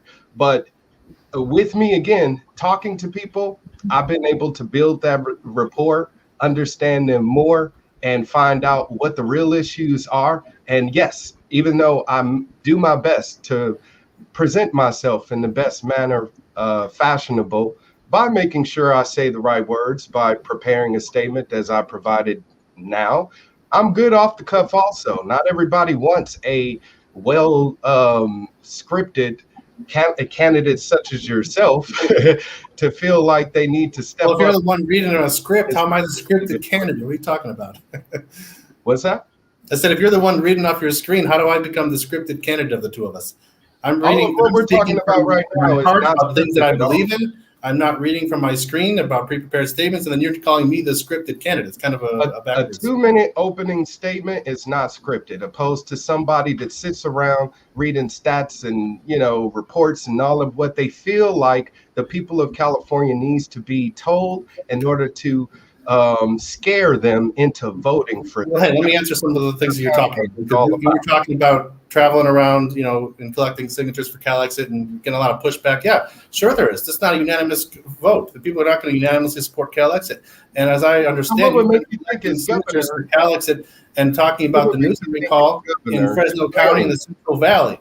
And there are, if you What would travel make you think is governor declaring that on your first day would make the people of California happy versus making sure that the people that are hungry in this state. Okay, let me answer the question. Let me answer the question. Because as I traveled around this state in 2014, 2015, 4 years 2016, ago, before I came to Russia as the representative of our campaign, where I'm building relationships with people, we traveled in San Diego, in the Los Angeles area, Sacramento, the Bay Area. The people where the populations are of California are largely supportive of Calexit and California independence. Now, they may not be so supportive in the Central Valley. There's a different political ideology there where you are now. You're Republican, the Central Valley is Republican, conservative. There's a lot of people that are very patriotic, support America, etc. And that's fine. That's what they believe. So, of course, you're surrounded by American patriots where you are talking to people about Calexit. Of course, you're going to find pushback there. We found pushback there ourselves, and we're going to Marcus and going to in Sacramento and so on and so forth. I've been everywhere in the state talking about Calexit. But if you go to the big population centers, Los Angeles, Santa Monica, Long Beach, these are where the I've places been. we've set our tents. We're talking to Californians, and they support the idea of Calexit. I've been all the way up Northern California. But if it was possible, they would support it. Those I've been in the Calexit territories. I've been in Jefferson State, where you have tons of people pushing to create Jefferson State its own state, and they still don't support another that. rural area of California. Patriots of American patriots. My point is to say that someone such as yourself is ingenuine in wanting to step up to be a representative for the people last minute. They just see this as being another opportunity to throw their names in the ring and, advance their celebrity, or better yet, in your case, your message and your cause for Calexit. And that's not what the people of California want, even in areas where you think they'd be receptive of it, because the few that speak up are not the majority. Thank you. Okay, the next question will be from candidate Marinelli to candidate Wildstar. Candidate Marinelli, directed question second one to candidate Wildstar. Sure. A business license is a government document that certifies a business is safe for the public. In this way, when someone wants to open a restaurant, he or she must comply with local food safety codes and open their kitchen to a health inspector. It gives the public some assurance that it's a safe place to eat. Meanwhile, doctors obtain licenses to practice medicine once they've been tested and to demonstrate that they have attained a certain minimal degree of competency to provide medical services. It allows, again, the public to feel safe that they can visit a doctor and know that the doctor is a qualified medical professional. You are on the record pledging on your website to end these types of occupational licenses and as well end business licenses in California. So the question is, how will you ensure the public that it is safe to dine at restaurants or visit barbershops and tattoo parlors which haven't been inspected and haven't been licensed, or that their local doctor is a legitimate medical expert and not just someone whose medical knowledge is limited to old wives' tales and Wikipedia? All right. Am I responding now? To candidate Wildstar. 2 minutes to candidate Wildstar. All right. Well, the first thing about getting rid of those occupational licenses for the people out there is that means more jobs, period. And that's exactly what the people of California want and need right now in speaking with them. They don't want to have to obtain an occupational license to cut somebody's hair or cut somebody's grass or their trees. It's ridiculous that government has codified our right to work. That's exactly what licensure or business licensure is. And for anybody that's worried and thinking that any type of business license provides some type of security for a business is also under a false misconception, because there's tons of businesses that have been validated and have business licenses that are awful. The best way to find out if a business is going to be successful is consumers, people, customers coming back and bringing their business back to that business. That's If what you're alive, you're talking about customers. it's uninterrupted. Sorry. To keep the rules fair, the candidate is allowed to respond to the question uninterrupted. Please be quiet, and we'll let. So I'm sorry. These are the rules you both asked me to. I just don't have a timer. I don't have a timer. We need to have a timer on the screen. I will announce when the 5 minutes start. I am in charge of the You have time. a timer, just like you should have a prepared speech. Right. Thank you both. I will be in charge of the time. I will enforce the rules that both of you asked me to do. Nicholas Wildstar, you have an additional minute to finish your statement uninterrupted. All right. As I was saying, in speaking with the people of, he made me lose my train of thought, man. I even lost the damn question. We will start over. You're the governor, if you can't keep your mind on the same topic. Lewis, I need you to not interrupt, please, when he's answering the question. These are the rules that you both forced me to go to. I'm not interrupting. He just interrupted himself. All right, we're going to start over. A 2-minute answer by candidate Nicholas Wildstar to the question by candidate Marinelli. 2 minutes to candidate Wildstar. All right. As I was saying, with regards to occupational licenses, getting rid of them would mean more jobs, improving the economy of the state of California. And that's exactly what's needed right now, especially since Gavin Newsom has caused millions of people to be out of work, unemployed, even before the pandemic panic began by signing AB 5, which is what I will nullify on my first day as governor of California. I think that's exactly what the people of California want. And when it comes to business security, as I was saying before, since I recall now, was the best way for any type of business to provide any assurance to any potential customers is that they are upstanding in the community and their reputation. If they have a bad reputation, like some major corporations even have, they still stay in business for some reason. Why? Same reason why you can go get gas at a business and right across the street, they'll have another gas station for $1 cheaper or $1 more, and there will be other people buying that.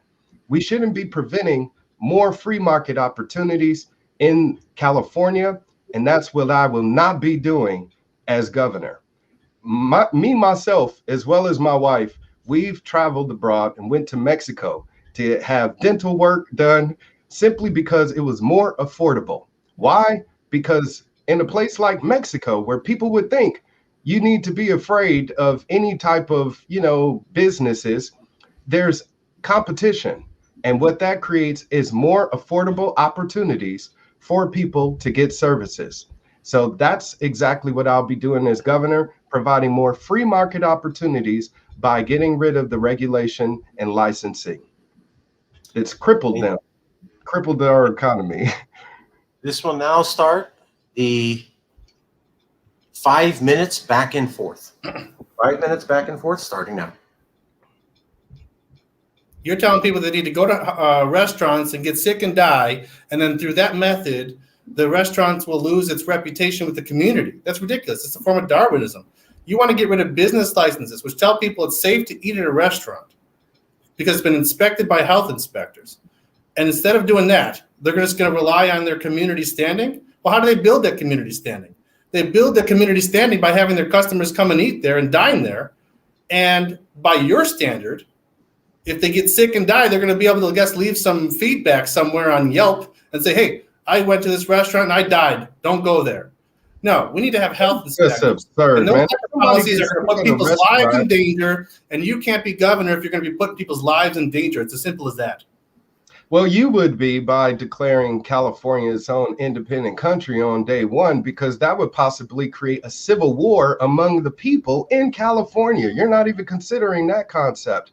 But when it comes to somebody going to a restaurant, that's exactly why Yelp exists. It's because if you go to eat there and that restaurant sucks, or you eat something that makes you sick, you leave a review. You eat something and die, you come back and leave a Yelp review. I'm not done.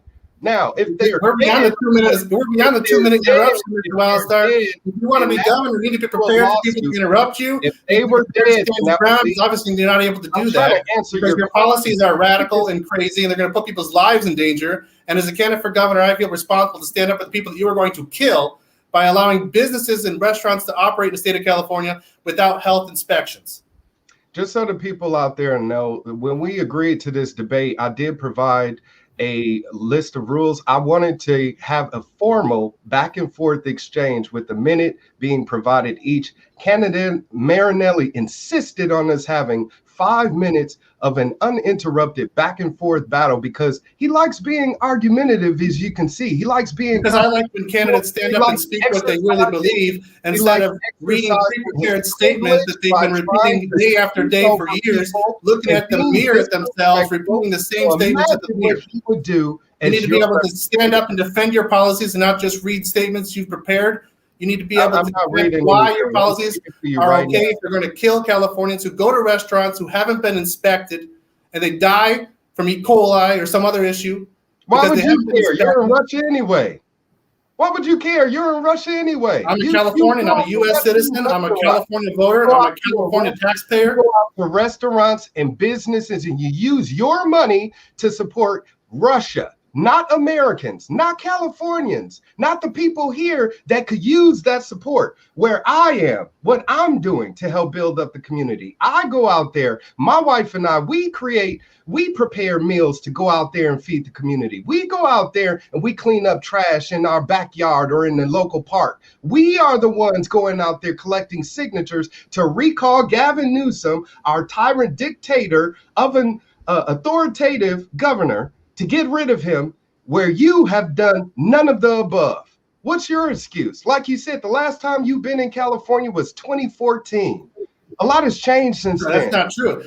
I said I started the campaign for California independence in 2014, and we traveled around the state of California in 2014, 2015, 2016. So it wasn't when I left California, it was in 2014. It was when I started the California independence campaign. And I left California to go live in Russia. Here we opened an embassy, so I'm representing California values abroad. You do things at home. We're both Californians. We both obviously care deeply about the issues that are important to the people of California. We have a different point of view. You, however, have policies that are going to literally kill people, and I feel emotionally obligated to stand up and say that's ridiculous because we have to have health inspections in hospitals. We can't allow barbers who have to vote for me because my campaign platform has been up since I decided to run for governor last year and announced it. I was one of the first candidates to announce my candidacy, opposed to where you stood by and watched it happen. And as I said, all of my policies have been there since day one.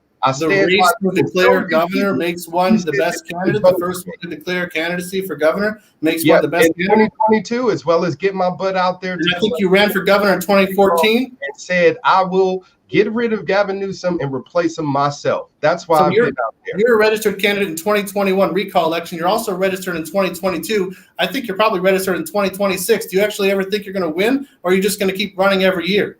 Well, as you should tell your children, I hope is to try again if at first don't succeed. If not, you need to be fully invested. You need to be fully invested in the election at hand. I'm sorry. My one job is to make sure that I keep to the time, to the format that you both insisted on having. That was the 5 minutes. We will now go to the second question from candidate Wildstar to candidate Marinelli. I will unmute you both. Candidate Wildstar, your second question to candidate Marinelli.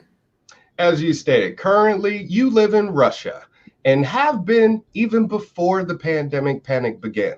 So you being there is by choice and not because you're stranded there, like many Californians living abroad.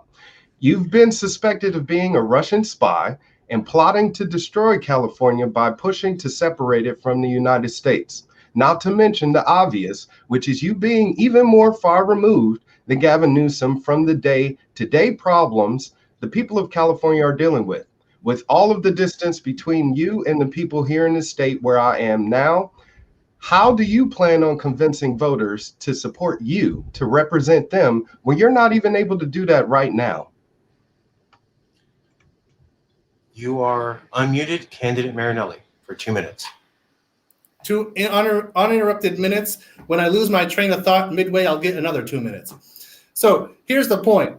Yes, I'm in Russia.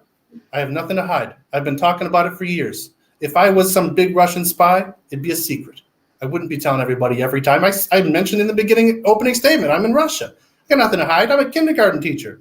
If the people of California are afraid of a kindergarten teacher, then that's something I can't fix. I'm a kindergarten teacher in Russia. I'm the leader of the California Independence Movement's representation in Russia, where we have an exhibit on California values abroad. In fact, that's what the word abroad means. You keep talking about Mexico as abroad. I don't think that qualifies as going abroad, but that's another question. We have an exhibit here in Moscow where we represent California values, where we stand up for Californians. For example, Trevor Reed, an American, has been detained in Russia since December of 2019. Through our office, we sent in a request to the Russian Foreign Ministry to release Trevor Reed. And that process, I think, is underway. We'll see, I think, Trevor Reed, his case being solved in the next year, hopefully, whereas he's been sentenced to 9 years in prison here in Russia. So, yeah, you live in California right now, and you go feed the hungry and pick up the garbage. That's great. It's commendable. I don't have a problem with that. But you, on the other hand, turn around and say, because I'm not out there picking up the garbage with you, and I'm not out there feeding the hungry with you, that I'm doing a different mission to promote California values abroad is not worthy, then that's just a ridiculous attack with no basis. We will now start the 5-minute back and forth. 5-minute back and forth starts now. All right. Well, first of all, with regards to me losing my train of thought and getting an extra 2 minutes, that was because you interrupted me. And like you see, I was able to respect your 2 minutes by allowing you to speak freely. But with regards to you being in Russia and being a teacher, there were also Russian spies that were, teachers, as well as prostitutes and many other seamless, I guess, less threatening positions other than coming out and saying, well, I'm a Russian spy, I don't think you'd be open to just saying that admittedly, but I'm not suspecting you of being a Russian spy. I said you have been suspected of being a Russian spy. And of course, Californians are going to consider that when it comes to voting for you, as well as you living in Russia and living abroad, whether it be in Russia or outside of America's borders, which Mexico and Canada would be. So you could be a Californian living in one of those territories and still be doing as you're doing and attempt to represent the people of California. But with you being, again, having such a far distance between you and the day-to-day problems that the people of California are dealing with, I don't see how you would be able to convince them of, setting aside those concerns to vote for you, especially I think that they can be. I think that I could reach out to the voters of California and talk to them about this platform and talk to them about fundamentally changing the future of California. Because one area where you and I agree on is that Gavin Newsom needs to go because of the type of leadership that he has. And what you're offering is just another basically far-right conservative talking point platform. You want to get rid of gun regulations, you want to get rid of taxes, you want to do this, you want to do that. Those are things that other people have promised and fought for in the past. I mean, maybe not to the extent that you are, because you're talking about deliver. That's the difference between me and them. I'm a deliver. Getting rid of all gun regulations and so on and so forth. Because I'm not talking about that. I'm talking about a fundamentally different future for California as an independent country. There are a large part of California that support that campaign. There are even more who are unsure about it, and my campaign is about educating the voters. And I do my best to educate voters too by telling them that all gun control laws are racist, like the Mulford Act, which prevents open carry in the state of California simply because the Black Panthers marched on the state capitol. That didn't happen because Proud Boys marched on the capitol and, had open carry with guns. It happened because Black people did it. And all gun laws happen because Black people are being... You're talking about this whole time about how far I am detached from the people of California. Well, I guarantee you that the people of California don't support the idea of getting rid of all gun regulations. Well, you wouldn't know that. That demonstrates how far detached you are, Mr. Wildstar, with the people of California. The fact that you want to get rid of Medi-Cal, the fact that you want to get rid of Cal Fire.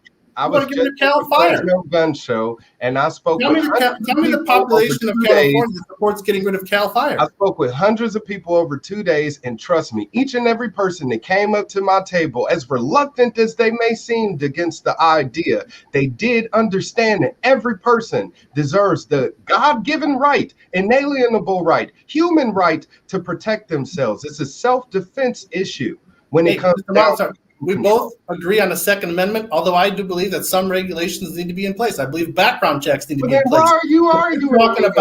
You're talking about how far I am detached from the people of California. You want to get rid of the EDD. You want to get rid of state taxes. You want to get rid of Medi-Cal. You want to get rid of Cal Fire. You want to get rid of all these state agencies that millions of Californians depend upon.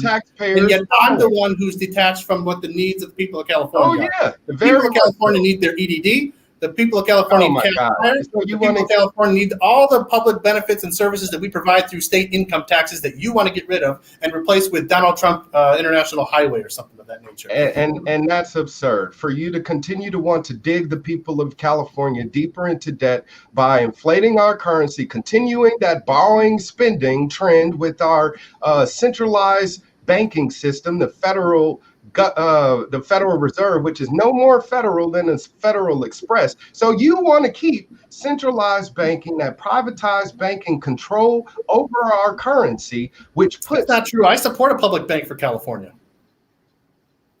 Then in which case you need to vote Wildstar for governor, because under my golden... You're not the only candidate. I learned about the public banking from the Green Party. Appreciate it. So we are now going to go to the third question. The third question will come from candidate Marinelli to candidate Wildstar. Third question, candidate Marinelli, directed to the other candidate. Candidate Marinelli, your question. Am I unmuted, or I keep getting silenced and censored by the moderator? I do that in order to keep time. Well, nobody asked you to do that, and there wasn't in the rules that nobody's debates, their mics are going to get muted. If Mr. Wildstar can't handle the debate, needs to have you help him and mute the microphone, then that's a different issue. Third question. Here we go. Third question. California's disability insurance program provides benefits for employees' own illness and injury, and our state's paid family leave program provides benefits for employees to take care of a seriously ill family member or to bond with a newborn child. You're a father. I'm a father. Most recent data shows that nearly 300,000 Californians relied on paid family leave in 2019, a number which has grown from 195,000 in 2011, while over 600,000 Californians annually rely on the disability insurance program. You're on record pledging on your website to end the EDD, California's Employment Development Department, which you describe as wasteful spending. What would you say to the hundreds of thousands of Californians who rely on our paid family leave and disability insurance programs that they will lose if you have your way? Candidate Wildstar, 2 minutes to respond. Candidate Nicholas Wildstar. All right. Well, getting rid of the EDD is a no-brainer. I mean, over the past year alone, they've squandered $11 billion with the B people, $11 billion fraudulently. And a great majority of those people were involved in the EDD and our state officials. So they've been taking our money to supposedly help us. The EDD is supposed to provide unemployment benefits to those people that have been laid off work. Why is your employer not allowed, keyword allowed, to provide that as a benefit to employees? I'd rather that be the position and the offering of that benefit instead of it being a public service. So to anybody that's dependent upon the government in order to sustain their livelihood, I have terrible news for you. You need to stop being dependent on the government, because if you're reliant upon me and my family providing a source of income for yours, then that's a bad relationship. I never agreed to that. I don't think any of the people of California agreed to it. And if they were given the opportunity to vote on if they wanted that to be the fact of the matter or not, I'm pretty sure they would vote against it. And that's what I want to do. Provide the people of California with more options, which is why I will be shifting to a voluntary tax paying system where if you want to pay taxes, sure, go ahead, pay however much you want. You're going to pick and choose how much money and you want to give, where that money is going to be going. And it's going to be done on a local level. It's not going to be done on a state level, because that's the problem. It's too much big government instead of small, localized, controlled government where you, the people, have a say in what's going on. Thank you. Thank you. We will now start the 5-minute back and forth. We are now starting the 5-minute back and forth. Well, I think that while you're at it, you're letting people choose if they're going to pay taxes and what they're going to spend the taxes on. Why don't we just have a state garage sale in front of the Capitol, too? Be another source of income for the state to pay for these services for the people of California. Probably. I may sell some of the furniture in the governor's Thousands of my people. wife and I move in. So Did your wife, when she was pregnant, and after you she may was not pregnant, be able to since you live in Russia. So did might you, have to- in your family, when your wife was pregnant and gave birth to your child, Mhm. did she request assistance from the EDD in the form of paid family leave? That's none of your damn business. What that is, Why not? is We need to release our taxes. We need to No, release our that's- taxes the last 5 years. No, Why wouldn't that's you? none of your Are you business. afraid to and that's demonstrate not a hypocrisy, or is requirement. it just a That's- principled stance here? Can I respond to you? Number one, with regards to having to require 5 years of tax returns, that has been proven that it is unlawful because they created that and the language is vague. It does not apply to a special election, which this is. And like I said, what happens with my wife in my life and my private finances is none of your business. It's the business of the people of California, because you want to get rid of the family leave. You want to get rid of family leave in California, and you are a father, you have a wife with children, and I want to know, and the people of California want to know, if you have ever received family leave benefits from the EDD that you want to close down. It's not candidates Marinelli's business. Do you want to close down the EDD? And yet you are unwilling to answer whether or not you've ever received benefits from that same organization, while you're telling Californians to go figure it out for their own selves when you become governor. Okay, since You're unwilling to say whether or not you personally ever you're received diving this into something personal, let me speak. Number one, my wife and I, we attempted to have a home birth, which went wrong. You asshole! She was having difficulties having my son. We had an emergency and had to go to the damn hospital. Unfortunately, many people are faced with that situation. I don't want that. I don't want that. I don't want our birth plans as parents to have to go down the drain because people like who we hired with our money that we worked hard for and paid professional, skilled people to do a job, failed at doing that job. We then took that trust that we have as a community into our institutions to then go into a hospital. Don't you dare sit there as a father your damn self. I cannot believe you would even stoop to such a level.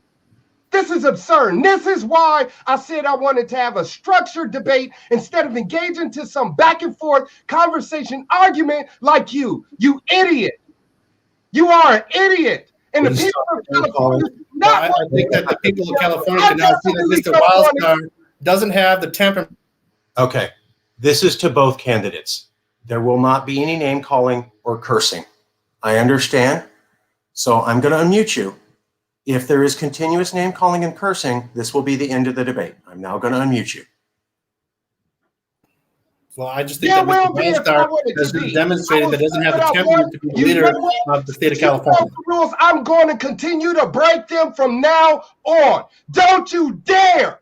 You know what? Bring your punk ass to fucking California and say what you Ladies just and said. gentlemen, I present you the. Thank you both. That will be the end of the debate. I asked both candidates to please not curse or yell.